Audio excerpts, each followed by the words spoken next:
Ways to create a drop shadow with a frame layer here in Photoshop. So I've got this as my background image, and I'm going to put this picture of my wife on one of our hikes into this image right over in here. So before I get started, I'm going to create my frame. So I'm going to grab my frame tool, and I'm going to put my frame right there. Okay.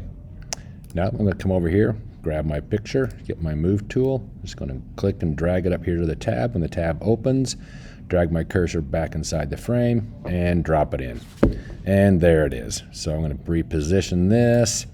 You can see it creates its own frame layer. This is the content or the image. This is the frame.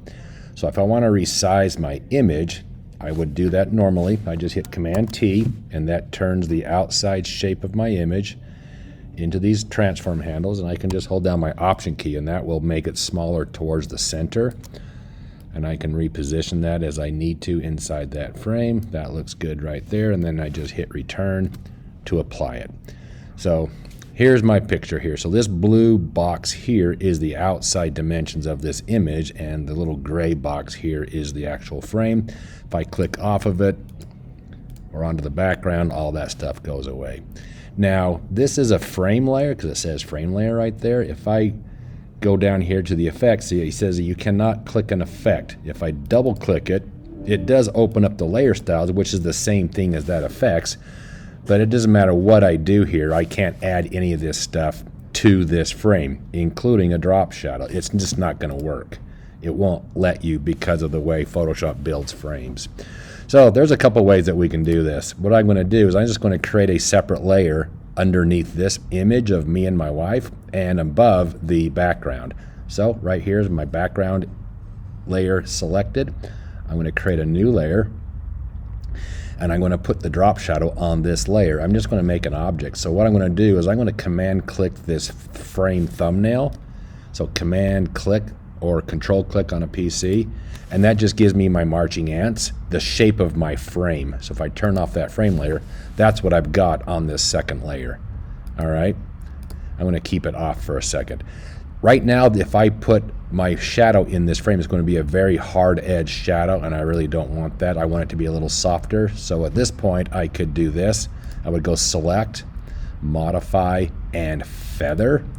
And this will soften the edge of the selection. So I'm going to feather it a little bit more. Maybe let's go, I don't know, I don't have any idea what this will look like. So let's go 7 pixels. Okay.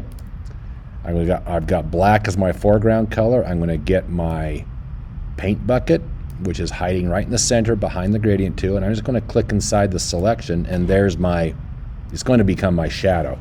If I deselect, Command D, you can see the 7 pixels of the feathering. It did make it soft, but it's not nearly soft enough. So what I'm going to do is put a blur on this now. So I'm going to go to Filter, Blur, and I'm going to use Gaussian blur right here. Okay, now that blurred it a little bit from 10, so I went from 7 pixels to 10 pixels. It's actually blurring 7 blurs to 10. So I'm just going to increase that up to get a little softer edge. There we go, I like that. Okay. I'm also going to offset it just a little bit, so I'm going to move it just a little, because when I turn my frame back or my image back on, I want to be able to see that drop shadow. See, there it is right there. I'm going to make sure auto select up here in the top left corner. You guys see that up there?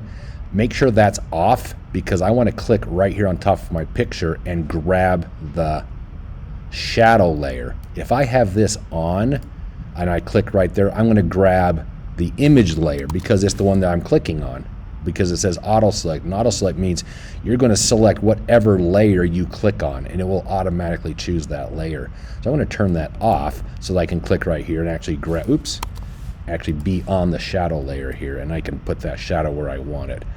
Now for me, that shadow is way too dark, so I'm going to change the blending mode to multiply, and I'm going to drop the opacity down a little bit, maybe down around 50%, and that looks pretty good right there. So I'm going to put it like let's put it on this side. Well, let's put it on this side. I like it over there. So that's one way to create a drop shadow. It's kind of a workaround, but again, you can't put a layer effect, this FX button, you cannot put that on a frame layer. So give that a try.